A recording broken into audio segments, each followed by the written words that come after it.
డబ్బు, అనారోగ్యం, ఉద్యోగం, వ్యాపారం, అప్పులతో బాధపడుతున్నారా? మీకోసమే లాంచ్ యువర్ ఫ్యూచర్ ప్రోగ్రామ్. నమస్కారం డాక్టర్ శ్రీ ఆచార్య కృష్ణస్వామి గారు. నమస్కారం అండి. సో ప్రీవియస్ వీడియోలో కొన్ని విషయాలు మనం డిస్కస్ చేసుకోవడం జరిగింది. స్పిరిచువల్ నాలెడ్జ్తో కూడుకున్నటువంటి మనీ సబ్జెక్ట్ అండ్ అందులో కూడా గోవా క్లాస్ వెళ్ళి వచ్చిన తర్వాత అద్భుతంగా జరిగిందని చెప్పేసి అన్నారు. సో ఏ క్లాస్ చెప్పాను రా అని అంటే అక్కడ వాళ్ళకి కావాల్సిన విధంగా మిమ్మల్ని మీరు మార్చుకోవడానికి ఉండేటువంటి ఏకైక టైము, దాన్ని మీరు ఎంజాయ్ చేస్తే చాలు అని అక్కడ ఉండేటువంటి స్పిరిచువల్ నాలెడ్జ్ని కూడా ఇక్కడ కొంత షేర్ చేయడం జరిగింది. Very good sir, thank you so much for that. 627వ మనీ మంత్ర వీడియోలో అని చెప్తున్నారు. మనకి ఇప్పుడు మన సబ్జెక్టే కానీ లేకపోతే ఏదైనా ఒక సబ్జెక్ట్ని మనం దాంట్లో ప్రవేశించాలన్నా లేదంటే దాన్ని మనం ఖచ్చితంగా పాటించాలి, ఒకటి సాధించాలన్నప్పుడు ఒక నిబద్ధత, కఠినత్వం అనేది రెండు అవసరం ఉంటుంది. నిబద్ధత, కఠినత్వంలో మనకు మనమే ట్రైన్ చేసుకోవాలి. మనకు మనం ఎవరితో ట్రైన్ చేసుకోవాలి. మనం ట్రైన్ చేసుకోవాలన్నప్పుడు ఎవరో ఒకరు ఉంటారు కదా, వాళ్ళకి చెప్పుకోవాలి కదా. అదే సుప్త చేతనాత్మక మనస్సు. దానికి ఎలా చెప్పుకోవాలి? అలా చెప్పుకున్నప్పుడు అది దానికి లోబడి మీకు అనుగుణంగా పనిచేస్తుంది. అంటే ఇప్పుడు నేను ఈ ఇయర్లో ఈ జనవరి 1 నుంచి నేను ఒక పని చేయదలుచుకున్నాను. అంటే ఇప్పటిదాకా నా లోపల ఉన్న కొన్ని మార్పుల్ని నేను కొత్త విధంగా నేను మార్చుకోదలుచుకున్నాను. ఇప్పటివరకు ఉన్నటువంటి విషయాల్ని కొత్తగా మార్చుకోదలుచుకున్నాను అనుకున్నప్పుడు మనం ఏం చేస్తామంటే చాలామంది ఫ్రెండ్స్కి చెప్తాం, నేను జనవరి 1 నుంచి నేను ఈ అలవాటు మానేస్తున్నాను. ఓకేనా? 1, 2, 3, 4 రోజులు ఒక 5-6 మందికో 10 మందికో చెప్తాము. ఆ తర్వాత మళ్ళీ కొన్ని రోజుల తర్వాత అలవాటు స్టార్ట్ అయిపోతుంది. అవును. అంటే దాని పట్ల నీకు నిబద్ధత లేదు, కఠినత్వం లేదు. అర్థమైందా? అలాగే కొన్ని కండిషన్స్ మనమే పెట్టుకుంటాం, నేను ఇలాగే ఉండాలి. అది కూడా కొంతవరకు ఉంటుంది, ఒక 6 నెలలు, ఒక ఏడాది ఉంటుంది. అది ఖచ్చితంగా ఆ నిబద్ధత, కఠినత్వం అనేది కొంతవరకు పాటించినప్పుడు కొంతవరకే ఉంటుంది అది. కానీ మన సబ్జెక్ట్లో మనం డబ్బు సాధించాలి, లేదంటే మనం ఒక ఉన్నత స్థాయికి వెళ్ళాలి, లేదా అందరూ నన్ను చూసే విధంగా ఎదగాలి, లేదా నాకంటూ నేను భిన్నంగా ప్రవర్తించాలి, సమాజానికి కానీ లేకపోతే జనాలకు కానీ భిన్నంగా అంటే వ్యతిరేకం వేరు, భిన్నంగా వేరు. అవును. ఈ తేడా తెలియాలి మనకి, లేకపోతే అది మళ్ళీ ఇంకో రకంగా. భిన్నంగా ప్రవర్తించాలన్నప్పుడు నీ ఆలోచన విధానంలో తేడా ఉండాలన్నప్పుడు నువ్వు ఖచ్చితత్వాన్ని కలిగి ఉండాలి, దాంట్లో కఠినత్వం ఉండాలి, నేను చెప్పినట్టు నిబద్ధత ఉండాలి. అవును. అలా ఉండాలి అన్నప్పుడు నువ్వు ఎవరితోనే ఏమి చెప్పొద్దు. ఫస్ట్ నువ్వేం చేయాలనుకుంటున్నావు అది ఎవరితో చెప్పొద్దు. అలాగే నీలో ఉన్న మనిషి, నీ యొక్క సుప్త చేతనాత్మక మనసు ఏదైతుందో దాంతో మనం ఖచ్చితంగా చెప్పాలి, నేను ఇలా చేయదలుచుకున్నాను. అలా చెప్పినప్పుడు అది శ్రద్ధగా వినడం జరుగుతుంది. అది ఎప్పుడు మొదలవుతుందంటే నువ్వు ఎప్పుడైతే ఆలోచిస్తుంటావో అది అప్పటివరకు నీ మాట వినదు. ఎందుకంటే దానిపైన చేసుకుంటుంది. 24/7 పనిచేస్తుందని చెప్పాం కదా. 24/7 అది నీ గురించి పనిచేయదు, తన పని తాను చేసుకుంటుంది. తన పని తాను ఏమేం చేసుకుంటుంది? శ్వాస పీల్చుకోవడం, వదలడం ఒకటి. ఓకే. అలాగే నీ జీర్ణక్రియలు కానీ ఇవన్నీ కూడా తన పని తాను చేసుకుంటుంది, పట్టించుకోదు. అవును. ఇప్పుడు నువ్వు ఎప్పుడైతే పిలుస్తావో అప్పుడు నీ వైపు చూస్తుంది. ఓహో ఏందని అడుగుతుంది. అడిగినప్పుడు నాకు ఇది కావాలి, లేకపోతే నేను ఇలా అని చెప్పినప్పుడు చూద్దాంలే అంటుంది. అది ఒకసారి నువ్వు చెప్పినట్టు చూద్దాంలే అంటుంది తప్ప నీ మాట వినదు అది.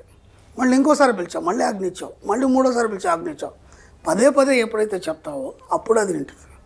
కాబట్టి ఎలా చెప్పాలి, ఏమేమి చెప్పాలి మీరు సరి చేసుకోవడానికి మీ సుప్త చేతనాత్మ మనసుకు ఇచ్చే సూచనలు. ఆ సూచనలు ఇచ్చినప్పుడు మీ జీవితం మారుతుంది. అప్పటిదాకా మీ జీవితం ఇలాగే ఉంటుంది. ఎందుకంటే ఇప్పుడు చాలామంది కూడా ఏమంటారంటే, నేను ఈ సబ్జెక్ట్ వింటున్నాను, వీడియోలో క్లాసుకు కూడా వచ్చాను, అయినా నాలో మార్పు రాలేదు, నేను అనుకున్నంత సంపాదించలేకపోయాను, లేదా అప్పులు కట్టలేకపోయాను, లేదంటే ఇంకా కొత్తదనాన్ని నా జీవితంలో నేను సంతరించుకోలేదు. ఇవన్నీ ఎందుకు జరుగుతున్నాయంటే నీ సుప్త చేతనానికి నువ్వు ఖచ్చితమైన నిబద్ధతతో కూడినటువంటి కఠినమైనటువంటి సూచన ఇప్పటిదాకా ఇవ్వలేదు. అందుకని చెప్పేసి ఎక్కడ కూడా నువ్వు సక్సెస్ కావట్లేదు. అది చేసినప్పుడు ఎంతో కొంత అవుతుంది, తర్వాత మళ్ళీ వెనక్కి పడిపోతున్నారు. చేసినప్పుడు ఎంతో కొంత అవుతుంది, మళ్ళీ వెనక్కి పడిపోతాం. ఎలాంటి సూచనలు ఇవ్వాలి మీ సుప్త చేతన మనసుకి? నేను ఒక 5 పాయింట్స్ చెప్తాను. ఎస్, వీటిని మీరు ఎలా సూచనలు ఇవ్వాలి, దాంతోపాటు మీకేం కావాలో మీరు తయారు చేసుకోవాలి. నేను ఒక 5 పాయింట్లు చెప్తాను. ఓకే. నెంబర్ 1 పాయింట్ వచ్చి, నేను సంపదను, ఐశ్వర్యాన్ని అనుభవించడానికి సిద్ధంగా ఉన్నాను. నేను సంపదని, ఐశ్వర్యాన్ని అనుభవించడానికి సిద్ధంగా ఉన్నాను అన్నప్పుడే అది మీకు ఇవ్వడం జరుగుతుంది. మీరు దాని గురించి ఆలోచన లేదు, దాన్ని అనుభవించడానికి సిద్ధంగా లేరు, అలాంటప్పుడు ఎలా మీకు పాసిబుల్ అవుతుంది? ఒక గురుకులంలో నువ్వు శిక్షణ పొందడానికి వెళ్ళినప్పుడు గురువు చెప్పినప్పుడు నువ్వు వినాలి. అక్కడ ఏ నిబద్ధతలు ఉంటే వాటన్నీ నువ్వు పాటించినప్పుడే ఆ విద్య అనేది నీకు అబ్బుతుంది. అవునా కదా? అవును. కాబట్టి నువ్వు దానికి సిద్ధంగా ఉన్నావా, ఉండి నువ్వు గురుకులానికి వెళ్తున్నావా, అప్పుడు మాత్రం నీకు అవన్నీ అబ్బుతాయి. నువ్వు దానికి అనుగుణంగా లేవు, సిద్ధంగా లేవు, అక్కడ నియమాలు నీకు పనిచేయవు, అలాంటప్పుడు నీ విద్య ఎలా అవుతుంది, మళ్ళీ బయటకు వచ్చేస్తావు. కాబట్టి ముందు యాక్సెప్టెన్స్, నీ లోపల నీ జీవితంలో నేను దీనికి సిద్ధంగా ఉన్నాను చెప్పినప్పుడు మాత్రం విశ్వం ఇవ్వడం అనేది జరుగుతుంది. అప్పటిదాకా ఇవ్వదు. ఓకే. నెంబర్ 2 ఏంటంటే డబ్బు సంపద అనే పదాలు నాలో నిరంతర ఉత్తేజాన్ని కల్పిస్తూ నా జీవితంలోకి ప్రవేశిస్తాయి. ఎంత అద్భుతంగా ఉంది. డబ్బు సంపద అనే పదాలు ఏవైతున్నాయో నిరంతరం నా లోపల ఉత్తేజాన్ని కల్పిస్తాయి. అంటే ఇక్కడ ఏమవుతుందంటే ఆ 2 పదాలని మీరు ఉచ్చరించినప్పుడు మీ శరీరంలోని ప్రతి నర్వ్ కానీ లేకపోతే మీరు ప్రతి బాడీలో ఉన్నటువంటి కణం స్పందన చెందుతాయి. అవును. అలా చెప్పినప్పుడు కదా మీకు స్పందన చెందుతుంది. ఇప్పుడు డబ్బు సంపద అండి అని అన్నాం అనుకోండి, దాంట్లో ఎలాంటి నిస్తేజం తప్ప ఉత్తేజితం లేదు. ఉత్తేజితం లేనప్పుడు మీలో వైబ్రేషన్ రాదు. ఆ వైబ్రేషన్ వచ్చినప్పుడు దాని వైపు మీ మనసు ప్రయత్నం చేస్తుంది. అప్పటిదాకా ప్రయత్నం చేయాలి. కాబట్టి ఆ పదాలు చెప్పినప్పుడల్లా ఉత్తేజాన్ని మీ మనసు పొందుతుంది. కాబట్టి ఆ డబ్బు సంపద మీ జీవితంలోకి రావడం అనేది జరుగుతుంది. ఆ పదాలు ఎప్పుడు మీరు పలికినా మీ యొక్క మనసులో స్పందిస్తుంది. మనసు స్పందించినప్పుడు ఈ శరీరంలో ప్రతి కణం స్పందిస్తుంది. నెంబర్ 3, నా ప్రతిభని నా సుప్త చేతనాత్మక మనసు నిర్వహించి చక్కని ఫలితాలను ఇస్తుంది. ఇక్కడ ఏ పనైనా సరే నువ్వు చేయట్లేదు. ఓకేనా? ఇప్పుడు మేమేమనుకుంటున్నారు, మీరు ఏది చేసినా చేతనాత్మక మనసుతో చేస్తారు. మనం గతంలో కూడా చాలాసార్లు అనుకున్నాం. కాబట్టి చేతనాత్మక మనసుతో చేసింది ఏది కూడా ఫెయిల్ అవుతుంది. అది తాత్కాలిక విజయమే తప్ప శాశ్వతమైనటువంటి విజయం ఉండదు. కాబట్టి సుప్త చేతనాత్మక మనసుతో కూడి ఉండి మీరు ఎప్పుడైతే ఏదైతే చేస్తారో ఆ పనిని మీరు నిర్వహించారు, అది నిర్వహిస్తుంది. ఎందుకు? ఇప్పటివరకు నేను ఎన్నోసార్లు చెప్పాను కదా, మీరు పిలిస్తే కానీ అది పలకదు.